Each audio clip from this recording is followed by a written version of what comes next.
इससे लास्ट में जो धनावेश के कारण और ऋणावेश के कारण जो विद्युत क्षेत्र की तीव्रता वो किस प्रकार से होती है। तो एक यहाँ पे प्लस के कारण तो क्या होती है, बाहर की ओर। जैसे इस बिंदु पर ज्ञात करें तो इस बिंदु पर विद्युत क्षेत्र की तीव्रता क्या हो जाएगी, बाहर की ओर। अगर इस बिंदु पर ज्ञात करें तो इस पर किस प्रकार से हो जाएगी, इस तरीके से। अगर ऋणावेश होता ये और ये बिंदु है, इस पर विद्युत क्षेत्र की तीव्रता अंदर की ओर होती, या तो यहाँ ऐसे दर्शा दो इस बिंदु पर, या फिर इस तरीके से भी दर्शा सकते हैं, ऐसे भी। ठीक है, अब आगे टॉपिक।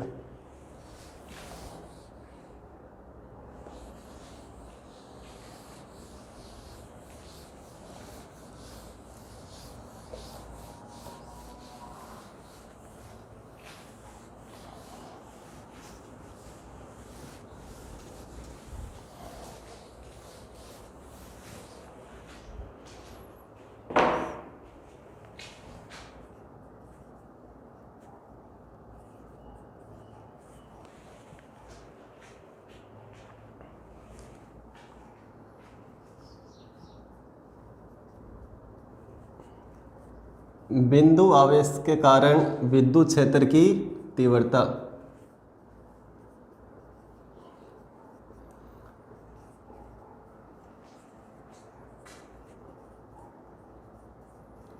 ये ज्ञात करनी है। आवेश जो है अलग अलग प्रकार से, पहला जो अपन पढ़ते हैं बिंदु आवेश, उसके बाद में और आगे तो सब आवेशों के कारण विद्युत क्षेत्र की तीव्रता का सूत्र अपन ज्ञात करेंगे। क्यों? क्योंकि जो विद्युत क्षेत्र का डायग्राम बना के बताया था और उससे अपन 3 बातें लिखी थी, याद की थी 3 बातें, और उसमें से एक क्या था कि प्रत्येक आवेश के कारण क्या होता है, विद्युत क्षेत्र होता है। तो सभी आवेश के कारण पहले किसके कारण ज्ञात करेंगे, बिंदु आवेश के कारण। बाकी जो आवेश के कारण वो दूसरे चैप्टर में ज्ञात करेंगे। तो मान लो ये जो आवेश है ये बिंदु आवेश है और इसको लिखा है कैपिटल क्यू से। इस डेरिवेशन में आपको ध्यान रखना है, इस पर जो न्यूमेरिकल आता है और इसके फाइनल सूत्र में आप भी ये ध्यान रखोगे कि कैपिटल क्यू क्या है। कैपिटल क्यू बिंदु आवेश है जिसके कारण क्या ज्ञात करना है, विद्युत क्षेत्र की तीव्रता। तो मान लो इससे इतनी दूरी पर यहाँ कोई बिंदु है P और ये जो दूरी है वो दूरी है R। कितनी दूरी है, R दूरी है। तो इस R दूरी पर विद्युत क्षेत्र की तीव्रता ज्ञात करनी है। तो सबसे पहले इसमें प्रत्येक डेरिवेशन, ऐसे कई डेरिवेशन, बहुत सारी डेरिवेशन अपने फिजिक्स में पढ़ेंगे। तो उन सब डेरिवेशन में सबसे पहले अपन क्या करेंगे, वो जो डायग्राम बनाते हैं उससे भी पहले उस डायग्राम के बारे में 2 लाइनें वो लिखेंगे कि ये डायग्राम किस प्रकार से बना है। बिना डायग्राम के अगर कोई भी डेरिवेशन करते हो तो वो गलत होगी। इसमें ये इस प्रकार से अपन डायग्राम बनाते हैं कि मान लो ये कैपिटल क्यू बिंदु आवेश है, इससे R दूरी पर स्थित बिंदु P पर विद्युत क्षेत्र की तीव्रता ज्ञात करनी है। तो ये यहाँ पर अपन लिखेंगे बिंदु आवेश या चित्रानुसार बिंदु आवेश कैपिटल Q से स्मॉल r दूरी पर स्थित बिंदु P पर विद्युत क्षेत्र की तीव्रता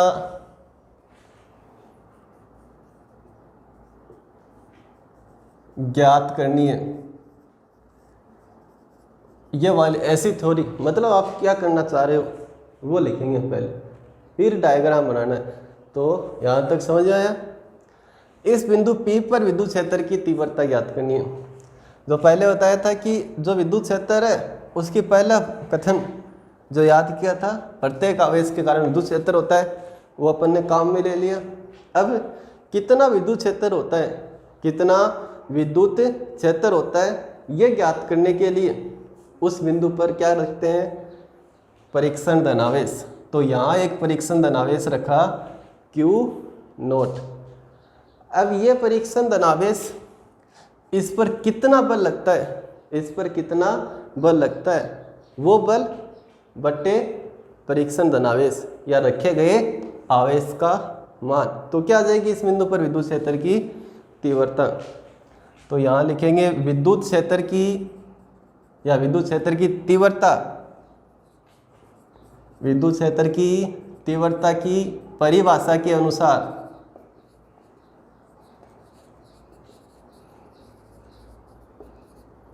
विद्युत क्षेत्र की तीव्रता की परिभाषा के अनुसार बिंदु P पर विद्युत क्षेत्र या विद्युत क्षेत्र की तीव्रता E। तो इसको कैसे ज्ञात करेंगे, F बट्टा उस बिंदु पर रखा गया आवेश कितना माना है, Q0। ठीक है, इस परिभाषा से अपन ज्ञात करेंगे। अब इस परिभाषा में अपने को रखना क्या है, F का मान रखना है। भाई Q का मान तो Q है ही, Q0 है ही, तो F का मान रखना है। F क्या है, F है इस आवेश पर कितना बल लगता है। कौन लगाता है ये बल, ये वाला आवेश। तो ये F ज्ञात करके लिखते ही ये E आ जाएगा। बस इतनी सी डेरिवेशन है, छोटी सी डेरिवेशन है लेकिन इम्पोर्टेंट डेरिवेशन है ये। तो F क्या है, Q0 पर लगने वाला बल, F कौन लगा रहा है ये बल, Q किस पर लग रहा है, Q0 पर। तो कूलाम नियम से क्या हो जाएगा, Q1 Q2 बटे R²। कूलाम नियम से यही बल होता है। तो अब ये जो मान है F का मान, ये किस में रख देंगे, समीकरण 1। तो समीकरण 2 का मान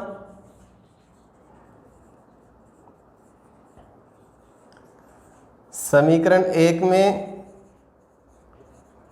रखने पर तो क्या आ जाएगा, बिंदु P पर विद्युत क्षेत्र की तीव्रता या विद्युत क्षेत्र F की वैल्यू रखी K Q0 अपॉन R² बटे Q0 से Q0 कैंसिल, बाकी यहाँ पर लिख रहा हूँ। तो E की जो वैल्यू है कितनी आ गई, K Q अपॉन R², ये आ गई इसकी समीकरण, K Q अपॉन R²। कैसी राशि होती है विद्युत क्षेत्र की तीव्रता, सदिश राशि। तो इसको किस रूप में लिखेंगे, सदिश रूप में भी लिखेंगे, सदिश रूप में। तो सदिश रूप में क्या हो जाएगी, E बराबर K Q अपॉन R²। सदिश रूप में लिखेंगे तो यहाँ क्या आ जाएगा, सदिश। तो ये वाली राशि तो है ही परिमाण, और अब दिशा के लिए एकांक सदिश लगाना। वो जो दिशा है वो किसकी दिशा है, विद्युत क्षेत्र की तीव्रता की दिशा है। ध्यान दो भाई, ये विद्युत क्षेत्र अपन ने ज्ञात कर लिया, किस रूप में है, सदिश रूप में, अदिश रूप में। अब इसको किस में क्या लिखना है, सदिश रूप में। तो E की जगह क्या आ जाएगा, वेक्टर E। एक सदिश में क्या होता है, परिमाण और दिशा। तो परिमाण तो ये है ही, अब दिशा। तो अब ये जो यहाँ दिशा लिखेंगे एकांक सदिश से लिखेंगे, और वो इसकी दिशा होगी। तो इसकी दिशा अपन चित्र में दर्शाएंगे पहले। तो यहाँ विद्युत क्षेत्र की दिशा क्या होगी, इस बिंदु पर विद्युत क्षेत्र की दिशा धनावेश है ना, ये धनावेश है। तो धनावेश के कारण इस बिंदु पर विद्युत क्षेत्र क्या होगा, बाहर की ओर। क्या विद्युत क्षेत्र है, E। तो वेक्टर E, ये वेक्टर E की दिशा होगी। ये वाली जो दिशा है वो इसी रेखा के अनुदिश है। तो इस रेखा के अनुदिश है, तो यहाँ क्या लिख सकते हैं, यूनिट वेक्टर R। तो ये क्या हो गया, सदिश रूप हो गया। बस ये छोटी सी डेरिवेशन है। ऐसे अपन बहुत सारी डेरिवेशन फिजिक्स में करेंगे। तो आपको ध्यान रखना है कि जो लास्ट में जो राशि प्राप्त कर रहे हैं, जो अपने को ज्ञात करनी होती है, वो अगर सदिश राशि होती है तो उसको सदिश रूप में भी लिखना है। अलग से भी प्रश्न ये पूछा जाता है कि इसका सदिश रूप लिखिए। तो अभी ध्यान दो दोबारा से, 1 मिनट। बिंदु आवेश के कारण विद्युत क्षेत्र की तीव्रता कैसे ज्ञात करते हैं। तो सबसे पहले तो क्या करना, वो लिखना है कि यहाँ कोई बिंदु आवेश है, मान लिया Q। इसके कारण कितनी दूरी पर मान लेते हैं, R दूरी पर। R दूरी पर क्या मान लिया, बिंदु P। इस बिंदु P पर क्या करना है, विद्युत क्षेत्र की तीव्रता ज्ञात करनी है। तो विद्युत क्षेत्र की तीव्रता ज्ञात करने के लिए अपन क्या करते हैं, उस बिंदु पर सबसे पहले परीक्षण धनावेश और उस प्रेक्षण धनावेश पर कितना बल लगता है, तो F बट्टा क्यू नॉट उस बिंदु पर क्या होगी, विद्युत क्षेत्र की तीव्रता। इस सूत्र से ज्ञात करेंगे। तो अब इस सूत्र में क्या F, वो F का मान ज्ञात करके लिखना है और फिर उसको सरल करना है। F क्या होता है यहाँ, F होता है कि उस बिंदु उस आवेश और इस आवेश के बीच लगने वाला बल। तो कूलाम नियम से बल ये होगा, F की वैल्यू रखेंगे, क्यू नॉट से क्यू नॉट कैंसिल, E बराबर के क्यू अपॉन आर स्क्वायर, और ये सदिश रूप में लिखेंगे तो E के सदिश लगा दिया। और एक सदिश में क्या होता है, परिमाण और दिशा, तो ये दिशा के लिए क्या हो गया, एकांक सदिश हो गया। और एकांक सदिश कैसे अपने को पता चला कि यूनिट वेक्टर आ रहेगा और वो भी प्लस का आएगा, तो किस प्रकार से, वो यहाँ से अपने को पता चला है कि विद्युत क्षेत्र की दिशा अपन कैसे लिखते हैं, धनावेश के कारण, है ना, ये धनावेश माना था, तो धनावेश के कारण क्या होती है, उस बिंदु पर बाहर की ओर, ऐसे बाहर की ओर होगी। अगर यही ऋणावेश मान लेते तो इस तरीके से होती है। ठीक है, तो ये वाली दिशा यानी क्या है, ये किसकी दिशा है, इस रेखा की दिशा। इस रेखा क्या है, ये आर, तो इसकी दिशा में एकांक सदिश क्या हो गया, यूनिट वेक्टर आर। आ गए समझ में, इंपॉर्टेंट डेरिवेशन है, सबको याद करनी है ये अच्छी तरीके से। बाद में जो डेरिवेशन के जो पर्सन है, जो लास्ट में अपन जो प्राप्त करते हैं, तो हो सकता है उसमें क्या पूछा जाए, ग्राफ पूछा जाए। तो सबके ग्राफ आपको याद रखने हर एक डेरिवेशन के। तो यहाँ पे क्या सूत्र प्राप्त हुआ है, E बराबर के क्यू अपॉन आर स्क्वायर। तो वो जो ग्राफ है यहाँ पर किस किस के बीच में पूछा जाएगा, E और R। E क्या है, विद्युत क्षेत्र, तो E व R में ग्राफ, हर एक डेरिवेशन के लिए याद करना है। तो ध्यान दो, E और R एक दूसरे के क्या है, व्युत्क्रमानुपाती है, तो व्युत्क्रमानुपाती का ग्राफ बन जाएगा इस तरीके से। अगर समानुपाती होता, R ऊपर होता, तो ग्राफ किस प्रकार से बना देते, इस तरीके से। ठीक है, तो अब इतना सा लिखने से काम नहीं चलेगा, उसमें अपन क्या करते हैं, इस अक्ष पे क्या लिया है, इस अक्ष पे क्या लिया, वो भी लिखते हैं। तो एक अक्ष पे क्या लेंगे, E, और दूसरे पे क्या लेंगे, R। इस प्रकार का व्युत्क्रम ग्राफ वाला क्यों बना है, क्योंकि ये व्युत्क्रम ही है E R के। ये जो ग्राफ है ये अगर अपन बना सकते हैं इसमें, लेकिन वो किस में होगा, E और 1/r स्क्वायर में। क्यों, क्योंकि इससे अपने को पता चल रहा है इस वाली समीकरण से कि E व्युत्क्रमानुपाती तो किसके हैं, R स्क्वायर के। ठीक है, तो व्युत्क्रमानुपाती है, और इसको ऐसे भी तो बोल सकते हैं E समानुपाती किसके, 1/r स्क्वायर। दोबारा से ध्यान दो, E व्युत्क्रमानुपाती है किसके, R स्क्वायर के, इसलिए तो ये ग्राफ बन गया। E समानुपाती है किसके, 1/r स्क्वायर। तो इस अक्ष पे अगर 1/r स्क्वायर लिख दे तो कौन सा ग्राफ बनेगा, समानुपाती वाले। तो ये समानुपाती का होता है और ये व्युत्क्रम। तो दोनों ग्राफ आप याद रख सकते हो। ठीक है,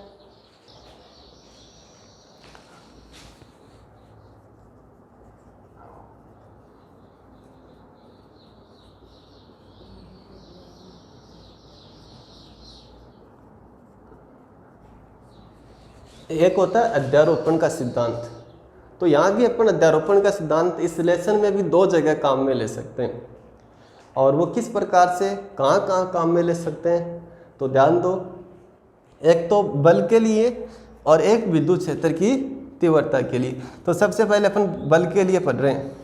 तो जैसे मान लो ये कोई आवेश है और ये आवेश मान लिया Q नोट, क्या मान लिया इसको, Q नोट, और ये दूसरा आवेश मान लिया Q1, ये दूसरा आवेश क्या मान लिया, Q1।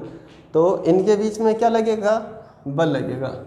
ठीक है, दोनों धनावेश माने, तो ये बल किस पर है, ये बल Q नोट पर, किस पर है, Q नोट पर, किसके कारण, Q1 के कारण।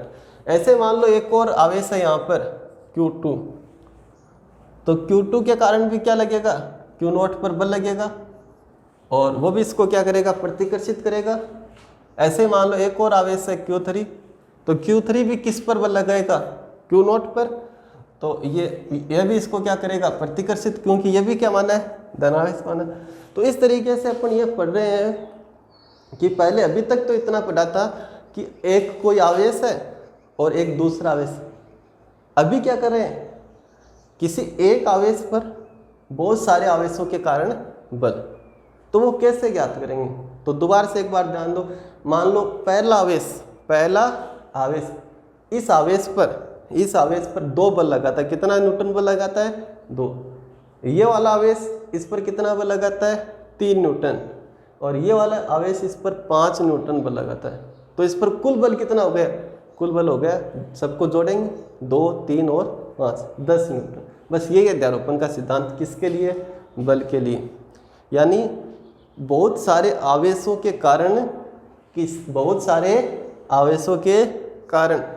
किसी एक आवेश पर अगर बल ज्ञात करना है, कुल बल ज्ञात करना है, तो वहाँ पर अध्यारोपण का सिद्धांत है वो काम में लिया जाता है। और उस सिद्धांत के अनुसार जो बल होता है वो उन सब आवेशों के कारण लगने वाले बलों के योग के तुल्य होता है। बल एक सदिश राशि होती है, तो जो योग है वो कौन सा योग करेंगे, सदिश योग करेंगे। ऐसे ही अपन क्या कर लेंगे, विद्युत क्षेत्र की तीव्रता के लिए, जैसे इस बिंदु पर विद्युत क्षेत्र की तीव्रता ज्ञात करनी, मान लो पहले एक ही आवेश दिया गया है, तो इस बिंदु पर विद्युत क्षेत्र की तीव्रता ऐसे बाहर की ओर हो गई क्योंकि धनावेश है, ये मान ली E1 पहले के कारण। फिर से मान लो कि ये दूसरा आवेश दिया गया, तो यहाँ पर अपने को विद्युत क्षेत्र की तीव्रता ज्ञात करनी है, तो इसकी वजह से भी होगी, तो इसकी वजह से विद्युत क्षेत्र की तीव्रता वो भी बाहर की ओर, धनावेश है, तो वो मान ली E2। ऐसे ही तीसरा आवेश, इसके कारण विद्युत क्षेत्र क्या मान लिया, E3। तो अभी ध्यान दो, प्रत्येक आवेश के कारण क्या होता है, विद्युत क्षेत्र। तो इस बिंदु पर जो विद्युत क्षेत्र है कितने आवेशों के कारण हो गया, 3 आवेशों के कारण। तो कुल विद्युत क्षेत्र कितना होगा, इन सभी विद्युत क्षेत्रों का योग। कौन सा योग, सदिश योग, क्योंकि विद्युत क्षेत्र की तीव्रता क्या होती है, एक सदिश राशि होती है। तो ये इसमें पहले समझ लिया। अब दोनों को अपन एक सूत्र बना देंगे, उसके बाद अगर कोई न्यूमेरिकल है तो उस सूत्र से, या डायरेक्टली भी अपन जैसे थोड़ी देर पहले बताया था 2, 3 और 5 तीनों को जोड़ देंगे। तो पहले बल के लिए, ये आवेश Q1, यहाँ कोई आवेश है Q0, इस आवेश पर बल निकाल रहे हैं। तो पहले आवेश के कारण बल, इस तरीके से इस आवेश पर बल, वो मान लिया पहले के कारण F01। यहाँ दूसरा आवेश लिया, दूसरे आवेश के कारण बल F02। तीसरे आवेश Q3, इसके कारण ये बल, इसको मान लिया F03। ऐसे ही अपन मान लेते हैं कि बहुत सारे आवेश है Qn तक, तो सब आवेश इस पर क्या करेंगे, बल आरोपित करेंगे। इस बल को क्या मान लिया, F0n।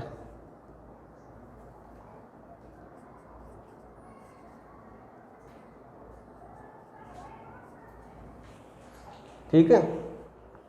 तो क्या याद करना चाह रहे हैं कि ये जो आवेश है इस पर सब आवेश बल लगाएंगे। क्यों, पहला भी लगाएगा, दूसरा भी लगाएगा, तीसरा भी लगाएगा, और ऐसे सब लगाएंगे। तो कुल बल क्या हो गया, उन सब का योग। और यही क्या है, अध्यारोपण का सिद्धांत है। तो यहाँ अपन लिखेंगे Q1 के कारण Q0 पर बल, और इसको क्या लिखा है, Q1 के कारण 0 पर, 1 के कारण 0, क्या लिखेंगे, F01।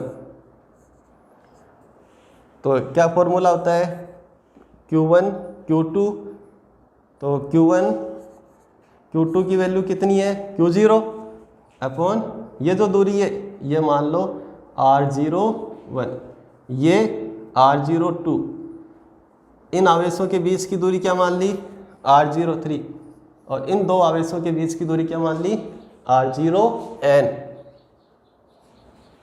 तो सबसे पहले यहाँ ये वाला आवेश लिए, तो R01 का स्क्वायर R0 1। सदिश रूप में अगर लिखना चाहे तो यहाँ सदिश लिख दिया और यहाँ पर क्या आ गया R0 1 यूनिट वेक्टर।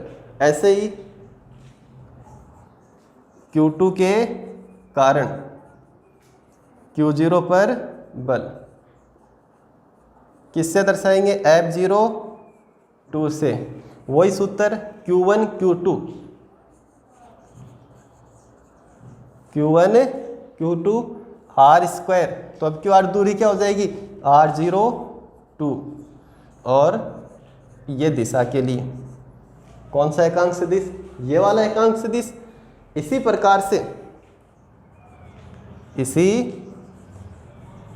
प्रकार सब के कारण ज्ञात कर लेंगे। तो nवे के कारण Qn के कारण Q0 पर बल F0 n। तो वही सूत्र के Q1 Q2 R स्क्वायर। अब Q R दूरी क्या है R0 n और ये इसकी दिशा में क्या हो गया एकांक सदिश। अब अपने को ज्ञात क्या करना है, परिणामी बल Q0 पर परिणामी बल।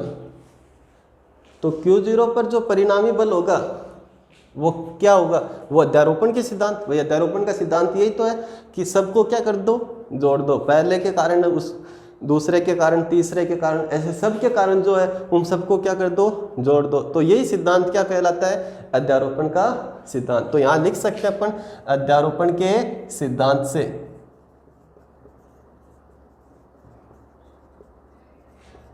कैसे ज्ञात करेंगे परिणामी बल को। क्या मान लिया यहाँ पे F0, क्या मान लिया F0। तो F0 कैसे ज्ञात करेंगे, पहले के कारण बल प्लस दूसरे के कारण बल प्लस तीसरे के कारण बल, ऐसे ही लास्ट के कारण बल n के कारण बल। तो ये जो मान है सब अलग अलग ज्ञात किए हैं, यहाँ लिखने और उनको सरल करना है। पहला मान ये वाला Q1 Q0 R01 square R01 unit vector. दूसरा मान Q2 Q0 R02 square R02 unit vector. ऐसे तीसरा भी लिख देंगे और लास्ट वाला, तो लास्ट वाला क्या मान है K QN Q0 R0n square, या फिर यहाँ पे लिख देंगे नीचे plus K QN Q0 R0n का स्क्वायर R0n यूनिट वेक्टर।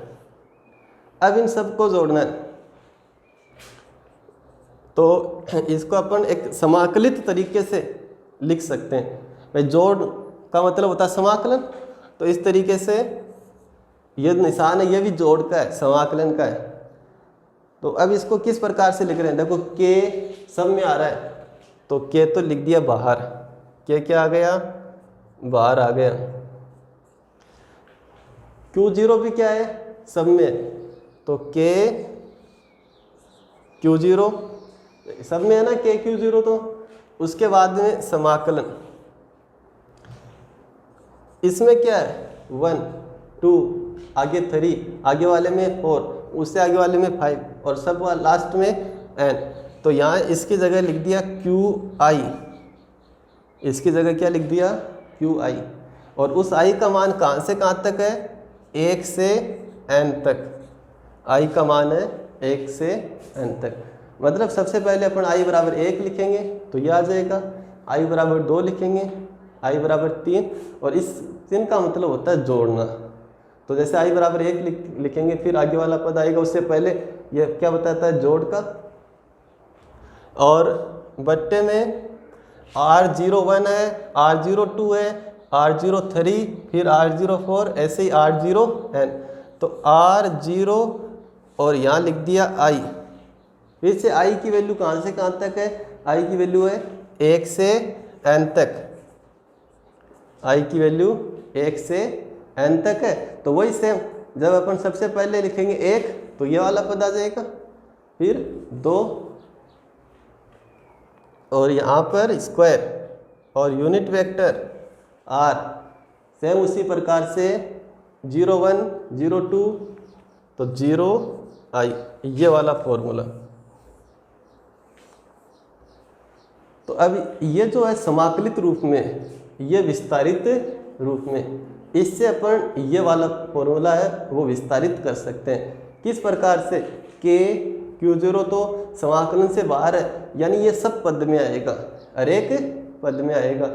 उसके बाद में ये वाले पद में जो i है उसकी वैल्यू लिखनी है, पहले के लिए 1 और दूसरे के लिए 2, ऐसे तीसरे के लिए 3, और सब पहले के बाद में जब दूसरा आएगा तो समाकलन क्या दर्शाएगा, प्लस का निशान।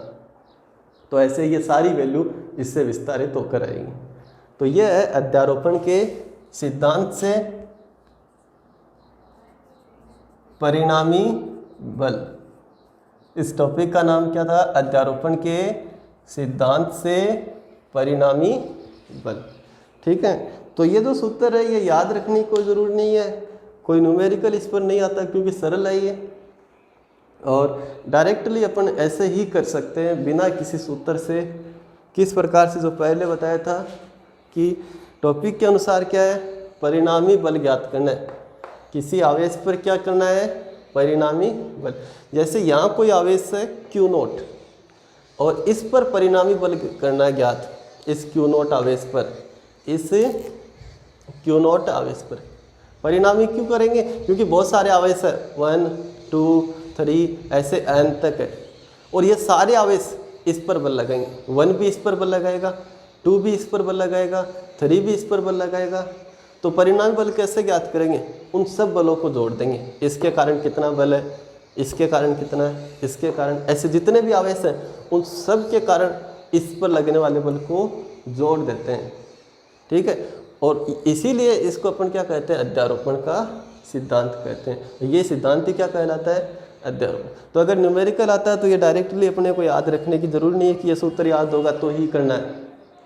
आप अलग अलग याद कर लो, पहले के कारण ज्ञात कर लो सूत्र से, कूलॉम नियम से, दूसरे के कारण ज्ञात कर लो, तीसरे के कारण ज्ञात कर लो, सबके कारण ज्ञात करके जोड़ दो। ऐसा ही टॉपिक विद्युत क्षेत्र की तीव्रता ज्ञात करने के लिए अपन के सिद्धांत से परिणामी विद्युत क्षेत्र या विद्युत क्षेत्र की तीव्रता ये ज्ञात करनी। तो इसके लिए जैसे अपन मान लेते हैं कि ये बिंदु है और ये बिंदु, इस पर बिंदु P मान लिया इसको। अब इस बिंदु P पर विद्युत क्षेत्र की तीव्रता ज्ञात करनी है, तो बहुत सारे आवेश दिए हैं कि जैसे ये आवेश है Q1, ये दूसरा आवेश Q2, ये तीसरा आवेश Q3, ऐसे ही बहुत सारे आवेश है Qn।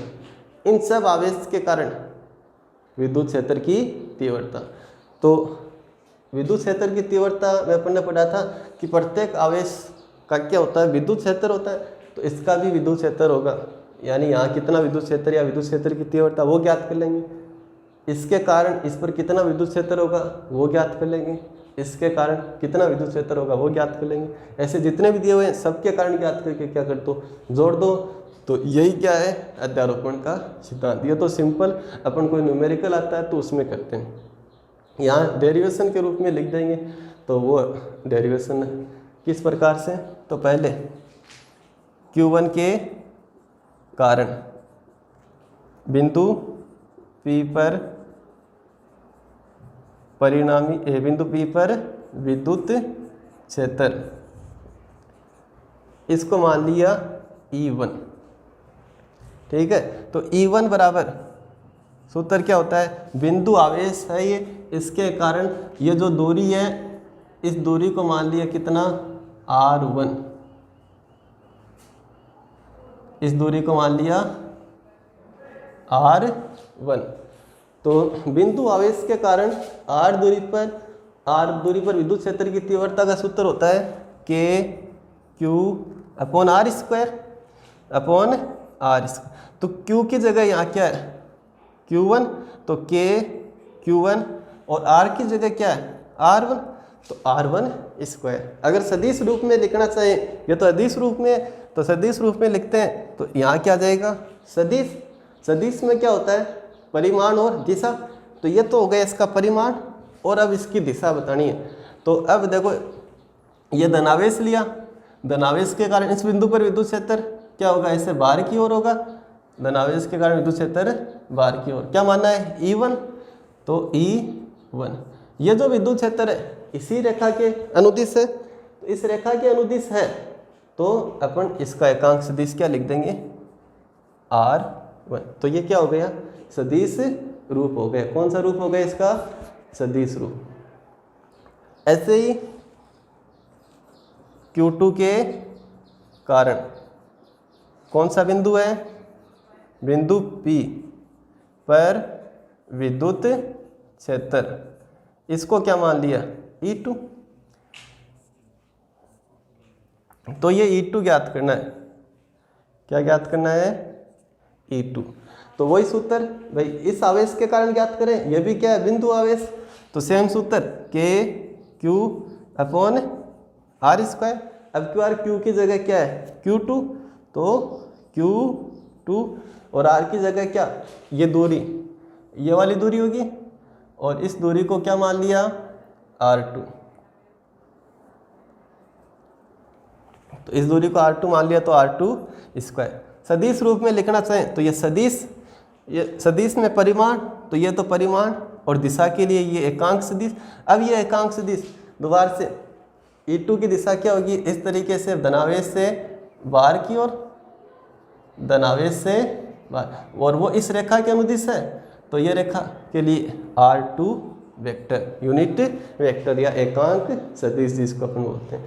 ऐसे ही तीसरे के कारण ज्ञात कर लेंगे, तो तीसरा मान लो यहाँ है Q3, तो ये जो विद्युत क्षेत्र है ऐसे मान लिया, क्या मान लिया E3 भाई बाहर की ओर होगा। फिर 4 के लिए 5 के लिए जितने भी दिए हैं सब के लिए, तो अपन लिख सकते हैं इसी प्रकार कौन से आवेश के कारण Qn मतलब लास्ट के कारण Qn आवेश के कारण कौन सा बिंदु है बिंदु P पर विद्युत क्षेत्र लिख दो या विद्युत क्षेत्र की तीव्रता En सदिश रूप में ज्ञात करेंगे। तो अब देखो इसमें यह भी क्या है बिंदु आवेश है, यह भी क्या है बिंदु आवेश। किस बिंदु पर ज्ञात करें बिंदु P पर, बिंदु P पर। तो ये इस तरीके से धनावेश है, बाहर की ओर होगी इस बिंदु पर है ना, तो बाहर की ओर En ये उसकी दिशा हो गई। वो कौन सी रेखा के अनुदिश है, तो ये और ये दूरी अपन क्या मान ले Rn, तो क्या आ जाएगा यूनिट वेक्टर है Rn। सूत्र वही K Q बटे R स्क्वायर यूनिट वेक्टर। ये अब अपने को परिणामी ज्ञात करना है, तो बिंदु P पर परिणामी विद्युत क्षेत्र और इसको क्या मान लिया E। कैसे ज्ञात करेंगे, सबको जोड़ के ज्ञात करते हैं। तो उस सिद्धांत को अपन क्या कहते हैं अध्यारोपण का सिद्धांत। तो यहाँ लिख सकते हैं अध्यारोपण के सिद्धांत से।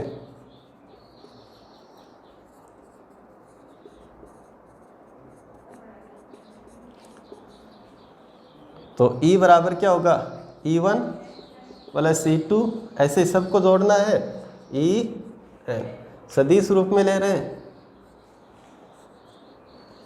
तो वेक्टर लगा दिया। तो अब इसमें सबके मान लिखो, E1 का मान ये वाला K Q1 R1 square R1 unit vector, K Q2 R2 square R2 vector unit vector. ऐसे ही तीसरे के लिए और लास्ट के लिए, तो यह वैल्यू हो जाएगी Qn Rn square R N unit vector. अब इसको संक्षिप्त रूप में लिख देंगे। ये जो अलग अलग पद दे रखे हैं, पहला पद जोड़ दूसरा जोड़ तीसरा, ऐसे मतलब जुड़े हुए हैं ना ये, तो जो जोड़ वाले पद हैं मतलब समाकलन हो रहा है, तो यहाँ पर समाकलन या फिर ये वाला निशान, ठीक है, तो ये निशान अपन लगाएंगे तो के सब में आ रहा है, सब में आ रहा है, तो के तो क्या आ गया बार, सब के साथ आ जाएगा। उसके बाद में यहाँ Q1 Q2 Q3 ऐसे, तो इसकी जगह लिख दिया QI और यहाँ लिख दिया I बराबर 1 I बराबर, इसका मतलब हो गया I की वैल्यू 1 से स्टार्ट करो और 1 2 3 4 ऐसे लिखो, बट्टे R1 2 ऐसे 3 और तो वही ये भी क्या हो गया RI का क्या ये स्क्वायर, तो RI स्क्वायर, वही पहले के लिए 1 हो जाएगा, दूसरे के लिए 2, तीसरे के लिए 3, आगे क्या है R1 2, तो ये हो गए RI यूनिट। तो ये एक संक्षिप्त फॉर्मूला आ गया और इस फॉर्मूले का मतलब विस्तारित रूप यही है।